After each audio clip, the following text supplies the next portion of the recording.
जिन्होंने हिंदू आतंकवाद ये शब्द गढ़ने की कोशिश की थी,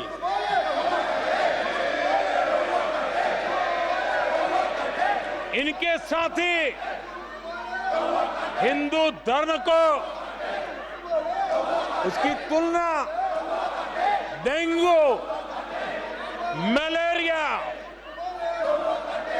ऐसे शब्दों से करें और ये लोग तालियां बजाएं, ये देश कभी माफ नहीं करेगा।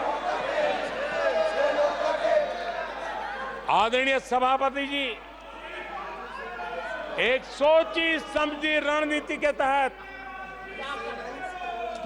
इनका पूरा इकोसिस्टम, हिंदू परंपरा, हिंदू समाज, इस देश की संस्कृति, देश की विरासत, इसको नीचा दिखाना, उसे गाली देना, उसे अपमानित करना, हिंदुओं का मजाक उड़ाना, इसे फैशन बना दिया है और उसको संरक्षण देने का काम अपने राजनीतिक स्वार्थ के लिए ऐसे तत्व कर रहे हैं। आदरणीय सभापति जी,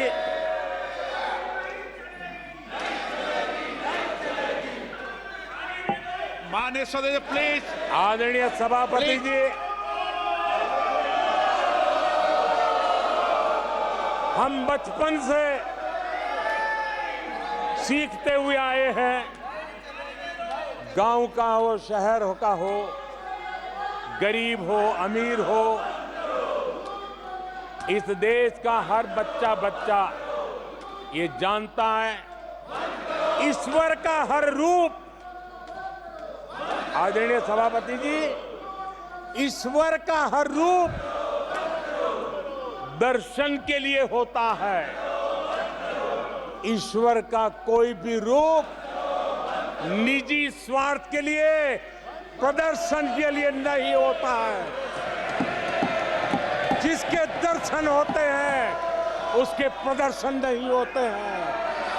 आदरणीय सभापति जी, हमारे देवी देवताओं का अपमान 140 करोड़ देशवासियों के दिलों को गहरी चोट पहुंचा रहा है।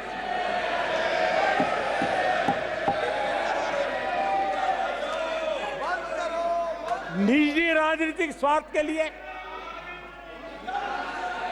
ईश्वर के रूपों का इस प्रकार से खेल, आदरणीय सभापति जी, ये देश कैसे माफ कर सकता है? आदरणीय सभापति जी, सदन के कल के दृश्यों को देख करके अब हिंदू समाज को भी सोचना होगा, क्या ये अपमानजनक बयान संयोग है या कोई प्रयोग की तैयारी है?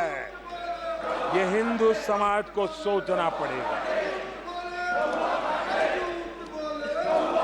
आदरणीय सभापति जी, हमारी सेनाएं देश का अभिमान है। सारे देश को उनके साहस और हमारी सेना की वीरता पर गर्व है और आज सारा देश देख रहा है हमारी सेनाएं, हमारा डिफेंस सेक्टर आजादी के बाद इतने सालों में जितना नहीं हुआ, इतने रिफॉर्म हो रहे हैं। हमारी सेना को आधुनिक बनाया जा रहा है। हर चुनौती को हमारी सेना मुंह तोड़ जवाब दे सके, इसलिए युद्ध के सामर्थ्य वाली सेना बनाने के लिए हम भरपूर प्रयास कर रहे हैं, रिफॉर्म कर रहे हैं, कदम उठा रहे हैं। देश की सुरक्षा का मकसद लेकर के। बीते कुछ सालों में बहुत सारी चीजें बदली है। सीडीएस का पद बनने के बाद इंटीग्रेशन और सशक्त हुआ है। आदरणीय सभापति जी, हमारी सशस्त्र सेनाओं के बीच उनके सहयोग से जो लंबे समय से युद्ध शास्त्र के निष्णातों का मत था कि भारत में थिएटर कमांड जरूरी है, आज मैं संतोष के साथ कह सकता हूं कि सीडीएस व्यवस्था बनने के बाद देश में सुरक्षा के लिए जरूरी थिएटर कमांड की दिशा में प्रगति हो रही है। आदरणीय सभापति जी, आत्मनिर्भर भारत, उसमें हमारी सेना को आत्मनिर्भर बनाना, उसकी भी बहुत बड़ी महत्वपूर्ण भूमिका निभाई जा रही है। हमारी देश की सेना युवा होनी चाहिए। सेना दुश्मनों के दांत खट्टे करने के लिए होती है। हमें हमारे युवाओं पर भरोसा होना चाहिए। सेना में युवाओं की ताकत बढ़ानी चाहिए और इसलिए हम लगातार युद्ध योग्य सेना बनाने के लिए रिफॉर्म कर रहे हैं। समय पर रिफॉर्म न करने के कारण हमारी सेना का बहुत नुकसान हुआ है, लेकिन ये सार्वजनिक बातें कहने योग्य नहीं होने के कारण मैं मेरे मुंह को ताला लगा करके बैठा हूं। आदरणीय सभापति जी, देश की सुरक्षा एक गंभीर मसला होता है। आदरणीय सभापति जी, ऐसे रिफॉर्म्स का उद्देश्य किसी भी परिस्थिति में, अब युद्ध के रूप बदल रहे हैं, संसाधन बदल रहे हैं, शस्त्र बदल रहे हैं, टेक्निक बदल रही है। ऐसे में हमें हमारी सेनाओं को उसी चुनौतियों के अनुरूप तैयार करना, ये बहुत बड़ी जिम्मेवारी होती है, जिसको निभाने के लिए गालियां खा करके भी, झूठे आरोप सह करके भी, मुंह पर ताला लगा करके हम काम कर रहे हैं।